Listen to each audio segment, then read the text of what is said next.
Hi guys, welcome back to yet another YouTube video on this here my YouTube channel. It is me, your girl Mpile aka Champs here with yet another YouTube video of healing and honey. I would actually like to appreciate the likes and the views that you guys have showed me for the first episode. I wasn't actually expecting that it was going to get that much views, but I also asked for y'all guys' input. You guys didn't tell me if you like the new segment. You guys didn't tell me what it is that you think. Like, say something in the comment section. So if you're a girly that is healing or honey or both, please do make sure that you subscribe and hit the like button, and don't forget to share a comment while you're done watching the video or of anything that you want to say of the things that I have to say. And also guys, one of my friends were like, healing and honey, after I posted it, was like, are you still healing from your ex from Basis? And I'm like, no, this segment is not really about healing like from Umjolo. It's about healing as in like life as well, guys. It's not just about that guy. It's been 3 years now, I can't be healing from the same person, but like also the things that I've learned through my healing journey, and that is why there's healing, and the things that I'm going to talk about, hoping that but let's get into it. I don't want to do long intros when it comes to these segments, because I just want us to get into the details and I like to talk about it. So on today's episode, I want to talk about being unemployed and how it affects your dating life, and how that can actually start making you feel like you want to spin the block with your ex. Oh my gosh, if there's anything that I hate with my whole entire heart, it has to be unemployment, because it literally starts affecting all the other areas of your life. Let me emphasize this by saying unemployed and broke, right? Guys, I feel like unemployment is a bit easier when you have like some little money, where you're like, oh, you know what, actually today I'm not feeling well, I can just go outside and do this. But when you're unemployed and broke, maybe your life it goes down. So I really just want to talk about how it's affecting me and my dating life. And yeah, let's dive right into the video. Please do make sure that you get yourself a cup of coffee. Okay, it's getting hot, so I would say maybe a cold bottle of water, a glass of water, iced tea, iced coffee, anything that is going to calm you down, some snacks while you watch and enjoy the video. Okay, so the first thing that I'm going to talk about unemployment, like I mentioned, it's very difficult to be unemployed because it affects all the other areas of your life. And now it's like a thing of you get bored, right? You get bored and you're like, okay, so I mean, as girlies, like there's always a man that's trying to get to know you. There's always a guy that's trying to make you his girl and stuff like that. And I don't know how many guys I've ghosted or guys that I've ignored because I felt like I wasn't good enough to be in a relationship with them. Why? Because it has a thing of making you feel worthless, right? And it's also a thing of, guys, like when you look at social media and the things that are being said, people have what is this? What's this word, guys? People have what is this when you want a type of person? I don't want to say type. Preference. Yeah, people's preferences, and everybody's like, I could never date somebody that is unemployed. Even me as a girl, while I'm unemployed, I also say that, you know what, I can never ever date somebody that is unemployed. And this is not to look down on them. And so this is why I understand also why boys would say, I also don't want to date somebody that is unemployed, because wow, it's not necessarily right? But when I think about it, I think of myself. But I think as the girls, we have it better, because I think there's always going to be a guy that wouldn't mind the fact that you are unemployed. Whereas shame for the guys is like, for the guys, they don't have other options, because shame, and that is why I'm saying for us, it's like we have a better end of the deal, because there's always going to be a guy that's like, oh no, don't worry about it, these things happen, I'm willing to like take care of you, but like not take care of you as in like be your parent or whatnot, but like he doesn't mind being like, taking you out on dates or whatever, because you are, because he understands the type of situation that you were in, right? However, when you're talking to a person, when you're talking to a new person, I feel like we always try to impress. We like the main thing about talking stages and us trying to date for the first time is like to try and impress each other, right? So it's like now a guy's like, oh my gosh, here's this girl, DMs you and be like, I want to take you out, on a date, or you actually start having a conversation because of maybe something that he posted or something that you posted, and then that leads to a conversation. But then now within that conversation, it's like, yo, you can see that, you know what, actually I might like this guy, he's attractive for you, this. And then you actually think about her, yo, if I were to actually try and get get to know this guy and like try and be in a relationship with him, how is the dynamic of this whole relationship going to work, right? Because if he says, let me take you out on a date, I ghost them before they ask me to take me. I ghost them before they ask to meet up with me or try and take me on a date, because it's like these are the things that I think about as an unemployed person. Okay, so the guy's like, can I take you out on a date? And I'm like, yo, first things first, right? Clothes, hair, you know, I'm like, yo, what the hell, you know? But with those things, those I feel like are minors and things that are not like the biggest thing, because I feel like, you know, I can hop on a wig, just iron it to make sure that it's straight, wash the hair, and then pull out an outfit in the wardrobe, whatever is in the wardrobe, and try and figure out what it is that I'm going to put together, you know. But money, I'm like, yo, this guy's gonna ask me, and he's asking you out on a date, which means that he's probably going to pay at the front, right, where you guys are going. But then it's like, yo, I'm gonna chill down, so I can't tell this guy that I don't have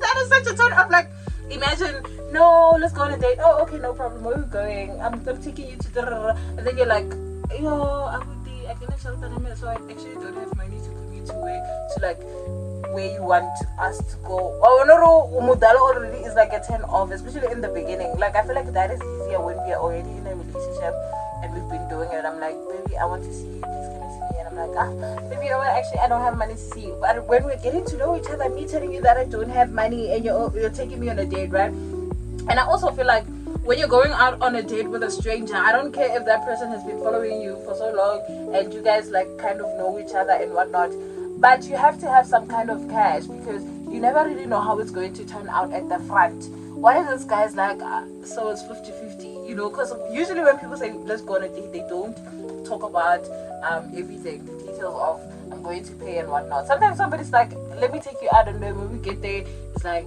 so 50-50. So you don't want that type of problem. Now you are there and you are like, he's like 50-50, you don't have anything, you only have 35 rand to go back to Mabu. But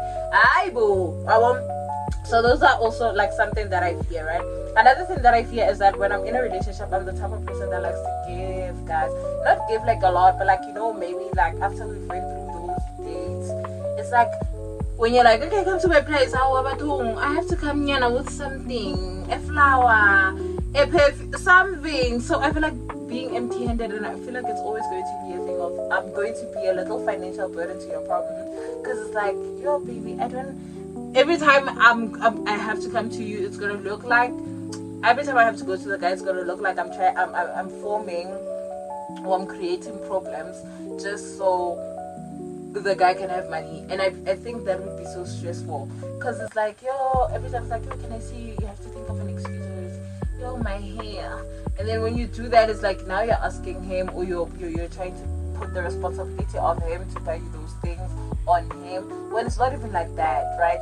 So I really just usually just avoid. After people know, you know what, actually Langati is Omtanda and Ingati is going to ask me to go on a date soon, I ghost him, or I start replying in ways that the guy is going to think that I am losing interest in him, which, right?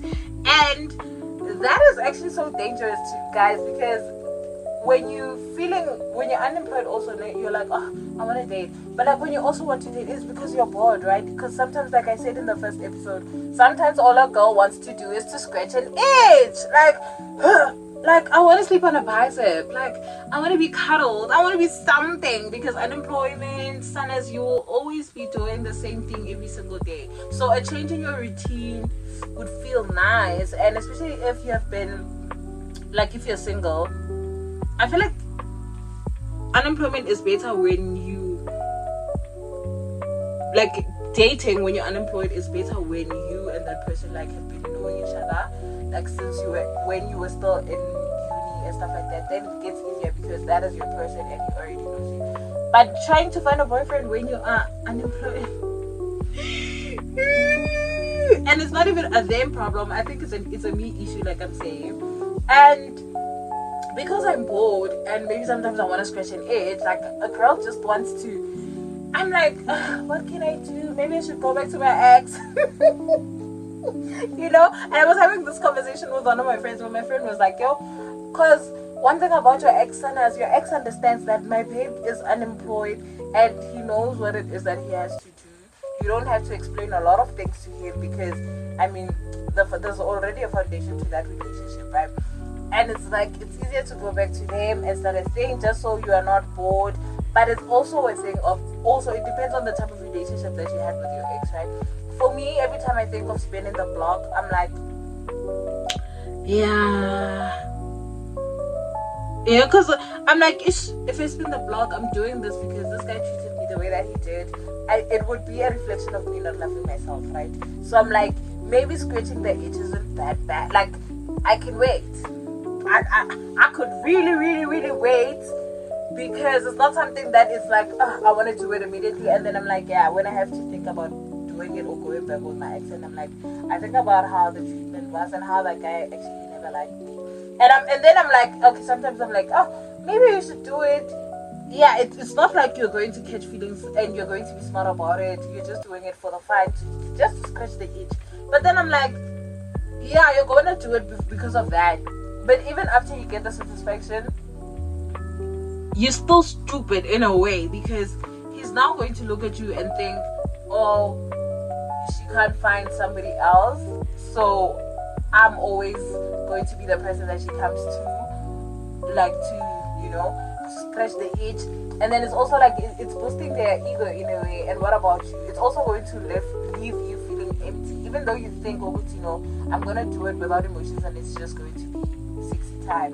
It's not just going to be sexy time, because you're gonna get, I don't want to say, because sometimes as girls we think we have things under control, but I feel like the only way that we have things under control is to maybe, if you're going to have sexy time with a new person, because then you don't have any emotional ties to that person, and that is why it would be easier to say, yeah, fuck this, you and I don't have to talk anymore. But when it's somebody that you actually had emotional connection with, and you actually like that person, and for whatever reason that connection ended, it's going to be very difficult that even if you're just doing it for 60 time, it's going to wake up certain things.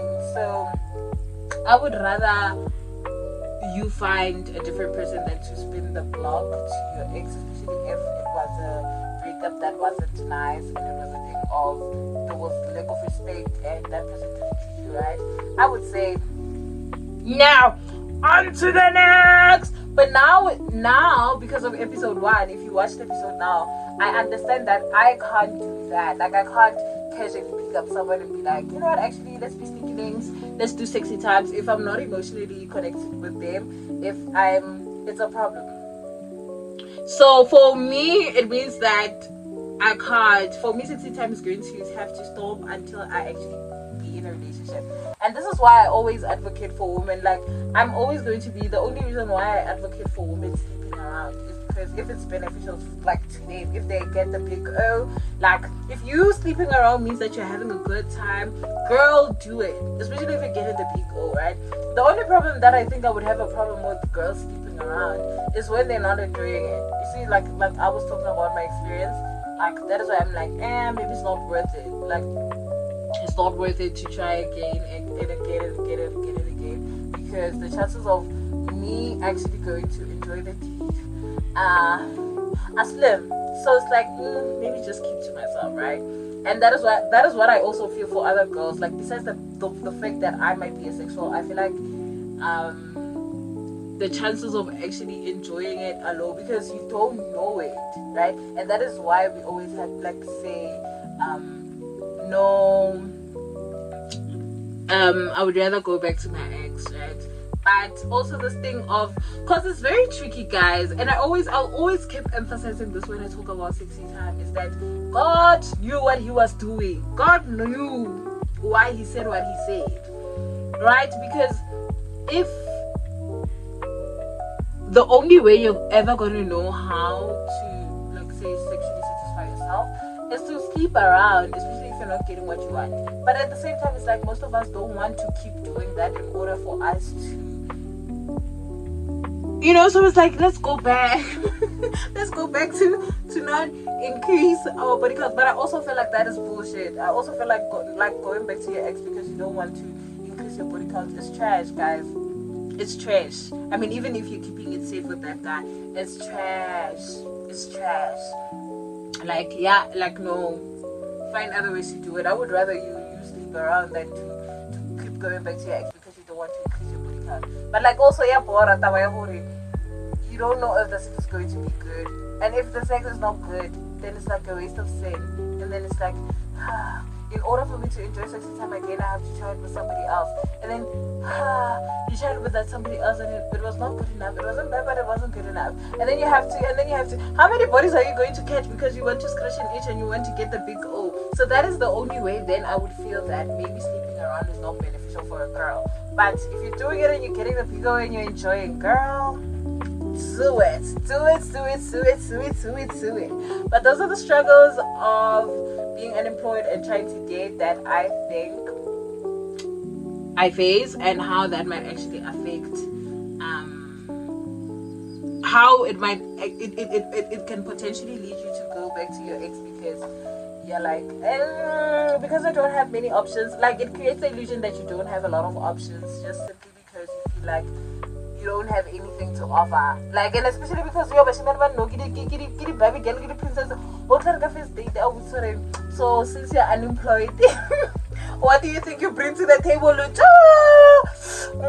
I would scream so hard. Okay, so since you're unemployed, what do you think you bring to the table? You know, they care about these type of things, and I mean rightfully so, because the economy is so bad, baby. It is so bad, and it's like, yo, like, I hate unemployment. And you also think about, like, when you start dating, you're like, man, this guy, I have like 5 good outfits. This guy's always going to see me. Like, after date number 5, I already have nothing to wear. Like, after date number 5, I have to also, like, there's a lot of things. So yeah, that's just my 2 cents on this take, and hope you guys enjoyed this video. Please let me know if you have maybe, I know some people are lucky enough to have never experienced unemployment, but if you have experienced unemployment in any, like, maybe 2 months, 3 months, 4 months, 5 months, and you've been single, how do you think that it has affected your life? Or just let me know of the pointers that I made about spinning the block on your ex because you want to squish an itch, or this thing of, I don't want to increase my body count because I would rather go back to my ex. Let me know what it guys feels, and thank you guys for coming to yet another episode of Healing and Honey. This was episode 2. Hope you guys really enjoyed it. Please don't forget to like, share, subscribe, and do all these other things that other YouTubers say that you guys must do. Love you. See you on my next episode. Mwah!